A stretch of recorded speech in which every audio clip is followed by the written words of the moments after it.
Good morning, everyone.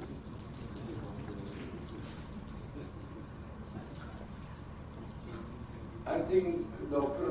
Rao has opened the and really attended us, and I feel what I'm doing here. See, I have been known as a pathologist in my earlier career, then as a scientific manager, managing pathology as well as toxicology, and now an academician as well as evaluating many of the discovery programs to two of the companies whom I'm consulting with. And many images, I do see them and try to interpret them. I'm working with the diagnostic pathologist very closely in Delhi, along with AIMS as well as Fortis and some of the Lal Path Lab as well as SRL, which is called as Edelkits. Right? Having said that, I got a call from Sanjeev saying that it's a real concern. I saw 71 slides with you. So pardon me for that. I will not go through every slide, but definitely I have gone through the program which I received today. The program was not received by me in detail, and I saw many of the topics that I have covered have been already covered by many of you. So I will touch base them as and when, but would love to speak about this because as a teacher, as a dean, and as also a student, my PhD students are working in this area, so it's very interesting area to work with. And I will start with diagnostic pathology and will end up into the toxicology pathology. So my key discussion points would be brief overview of digital pathology, evolution of technologies in digital pathology, global trends in pathology, and digital pathology which is being adopted in India, and what are the challenges globally as well as in India.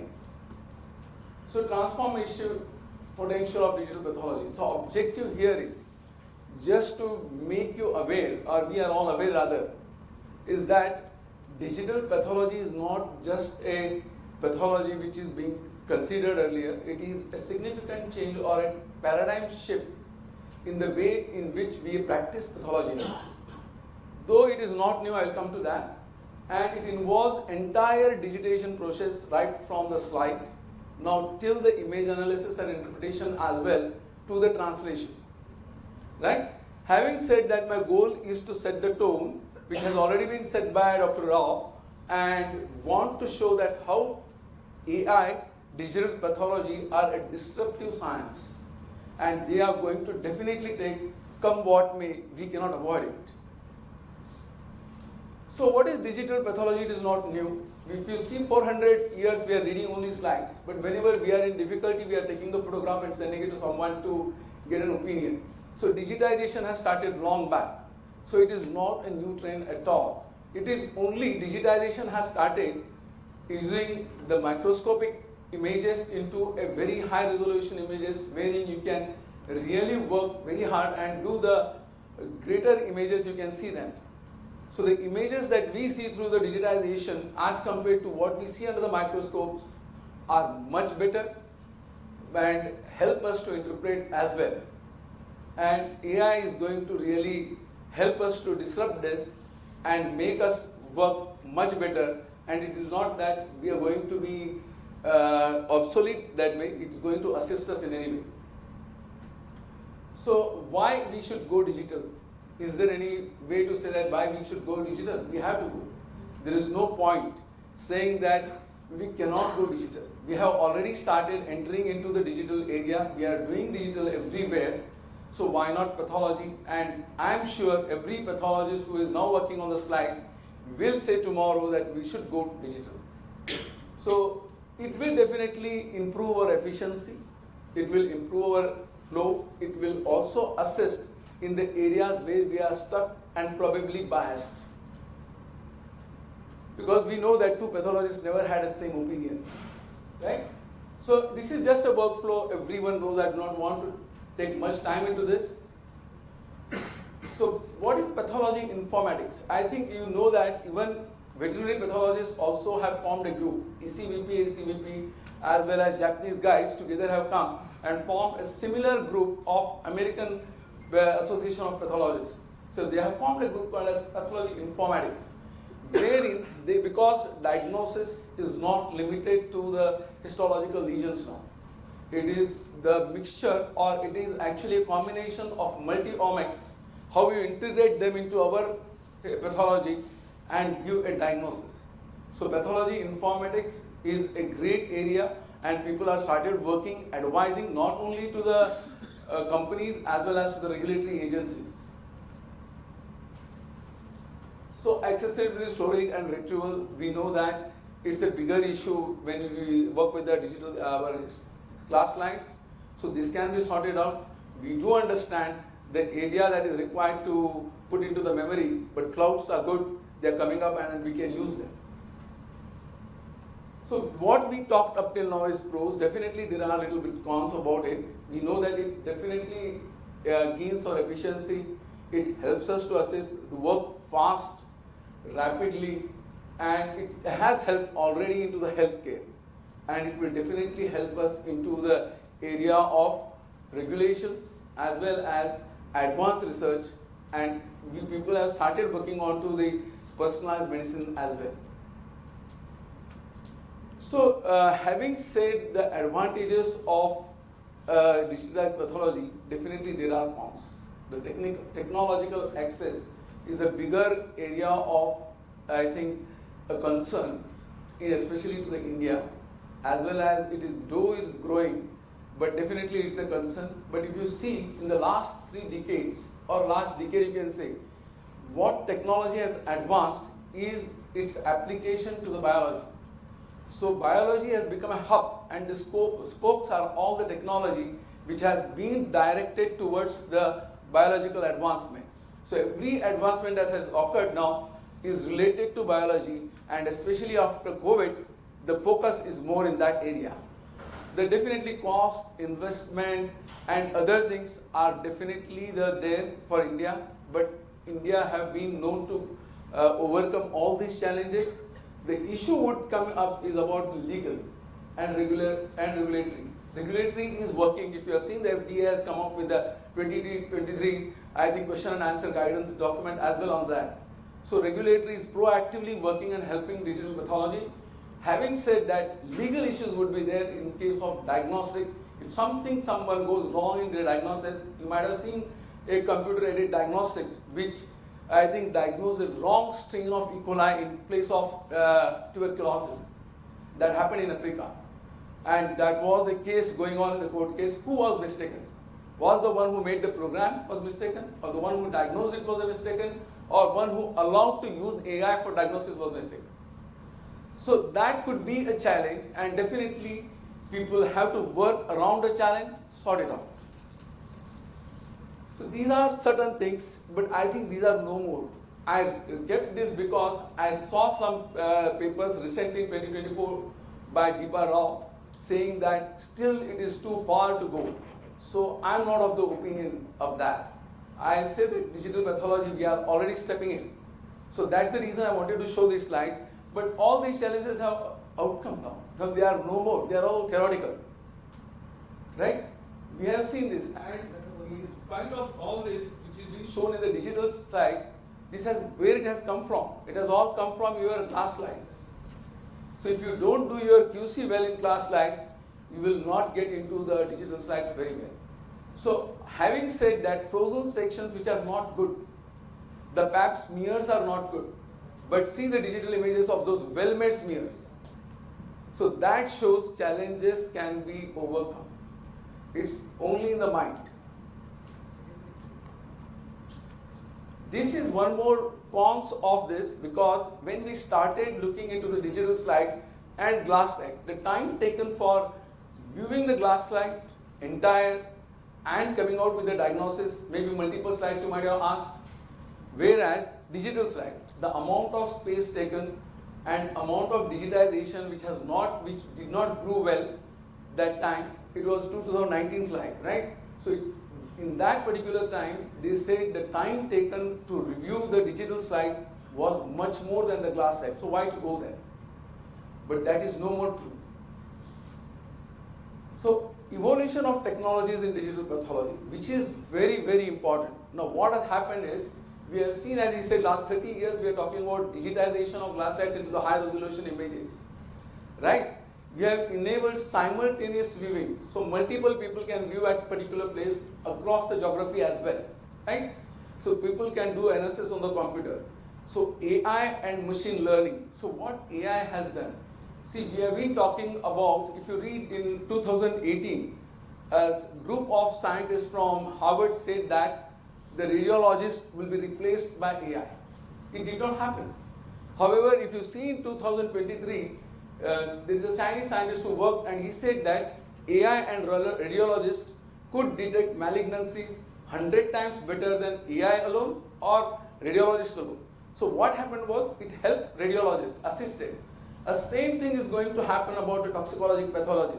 We are saying that we have a cognition, but AI, algorithms, if they are working better, their cognition is far superior than what we can do.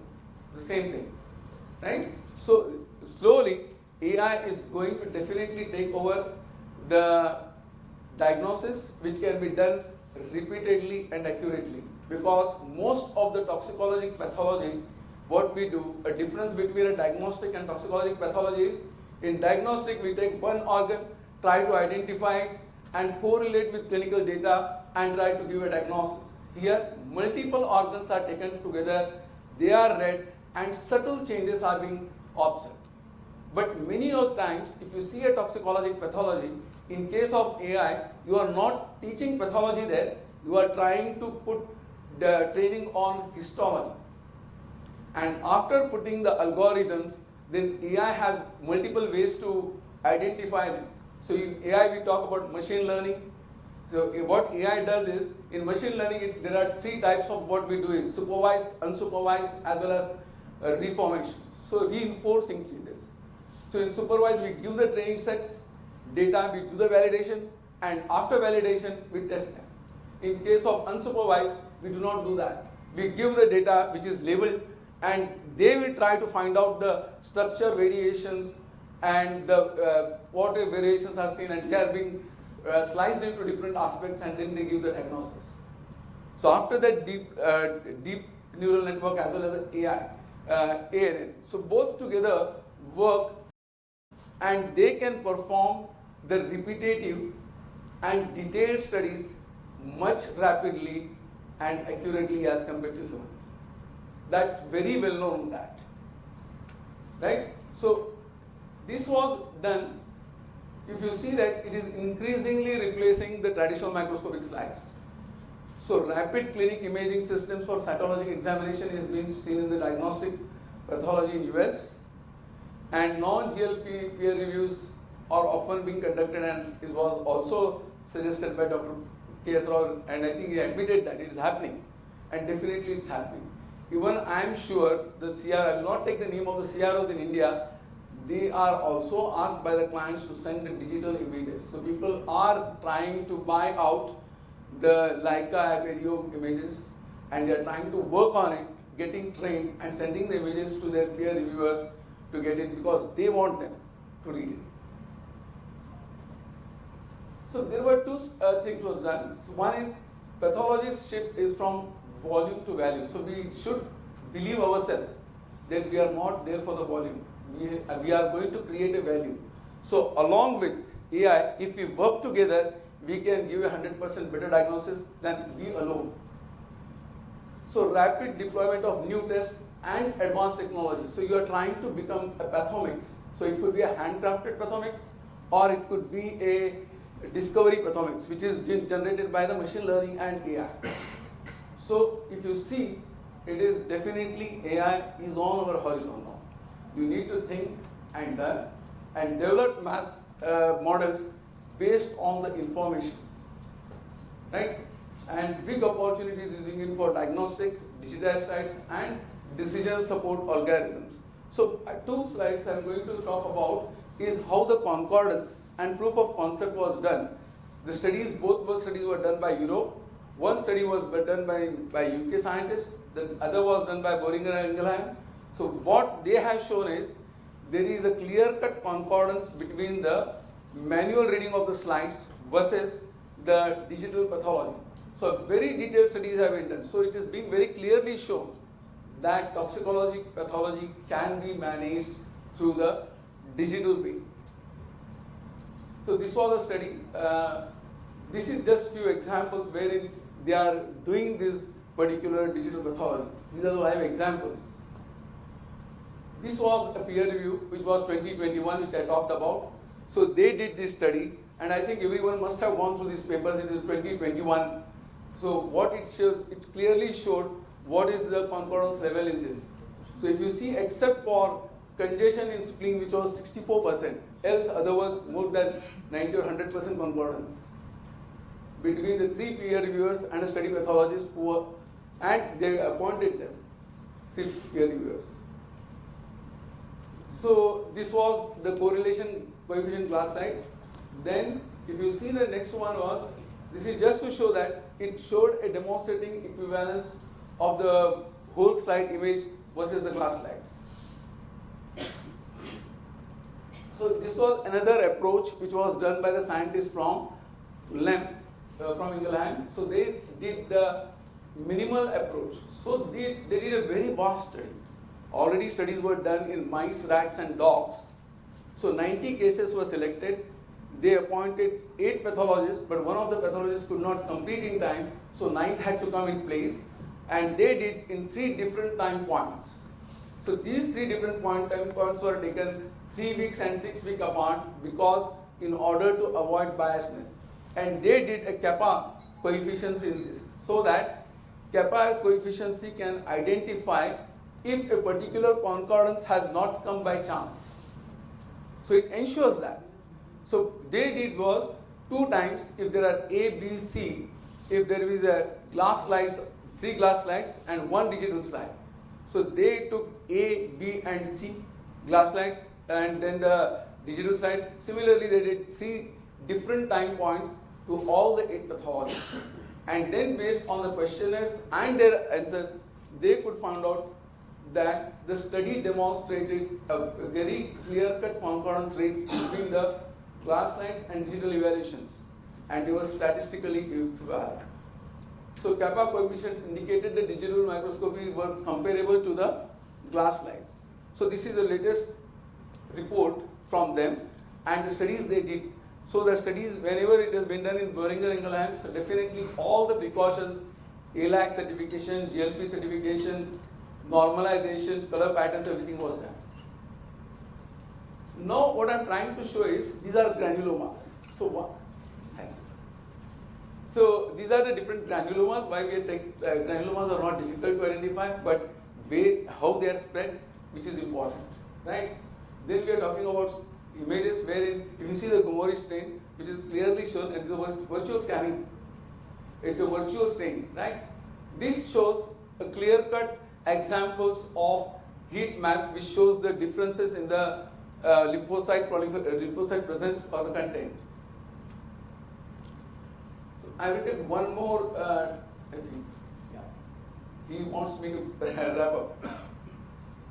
So actually, what I wanted to say here was, there are different ways to identify this. So one is heat map I showed. One is a critical granules in the slides. Third is multiple slides can be seen on one particular place, and you can have an inlet wherein you can which will show an area which is being magnified. There are different stainings. These stainings also can be done by virtual staining by the fluorescence.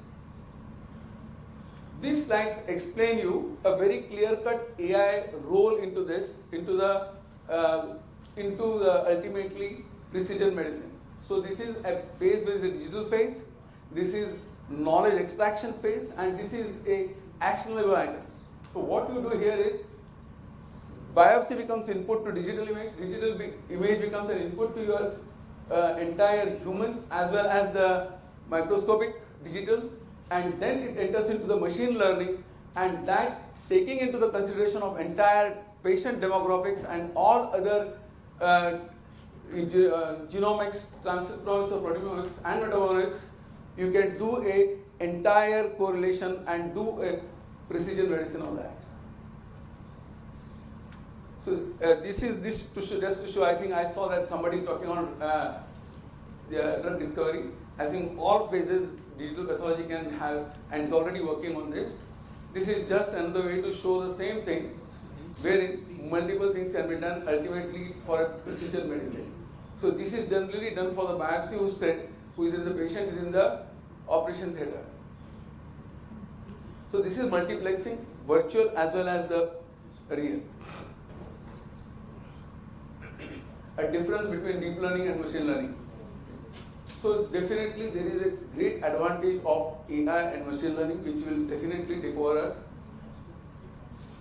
This is another slide which very clearly indicates how the automated detection of the mitosis is done, detection of intrahumeral tumoral heterogeneity, and detection of lymph node metastasis, as well as the different staining which we use to find out the segmentation, cell differentiation, cell segmentation. So this is another slide to show every input is becoming an output till the end. So till you get the output, every input is going to be every output is becoming an input, and ultimately based on deep learning approach, you can definitely have a better results. So these are the algorithms, how it is being done, because one of my students is doing, so that's why I did this here. So in order to put this into a perspective, these are all being done before we are training the machine to get to the results that you are anticipating. So this, somebody is going to talk on regulations. So just in India, I think still the digital diagnosis is not allowed as per NABL, but definitely they will change. So if you see the global trends, definitely there is a growth. And growth is there in all aspects with 12.5 CAGR, right? And this is not global digital market. There are many who are very enthusiastic and have earned around $9 billion in 2025. If you see the growth drivers, definitely the prevalence of cancer worldwide or the diseases, and there are different sectors which are going to contribute to the growth of digital pathology. Device, software and storage system. And software is an area where India should look forward, because that is where we are good and that is where we can make a progress. And I think if you see the trend, which will come in the next slide, it is the same. And amongst the device, scanner, storage system, software, other products are the ones which are contributing to the market of digital pathology. So this business group has shown about growth by 2.84 billion in 2029. And sector-wise, diagnostic is the one which is contributing to the growth, research, other areas of application. I am sure digital pathology and toxicology pathology will be the one which will take over this. And there are only 6 major key players who are contributing to 50% of the market. Other together are contributing to around 40 to 50%. See, amongst this, those 5 players are here. Rest are small players. So there is enough for everyone. And I'm sure startups should come up with this. And being in university, we are trying to encourage students. So this is a very enthusiastic market report, very optimistic, 13.1%. I'm not sure whether it will go to that, but people are predicting it. So India, definitely by 2030, it is 500 crores. And currently it is staged to be around 250 crores. So India is not lagging behind. So India is contributing almost around 62 millions amongst the 2.84 billions. So this is how they are taken. So Indian digital highlights is, it is going to be 62 with 10.2% growth, cumulative growth, and largest revenue was seen in 2023. So infrastructure, resources, impact, these are the gap we know, but they are not going to stop showmaker. India is coming up, India will grow, and India has stood up for every reason and every time. And knowing Indian market growing, I am very hopeful that definitely we will be achieving that target. So if you see the NDH ecosystem, India is doing a lot for digitization. And see the millions of people, billions of people in India. If everyone is going to contribute, So everyone is also going to contribute to your economy. So digitization is there. I think we cannot shy away from there.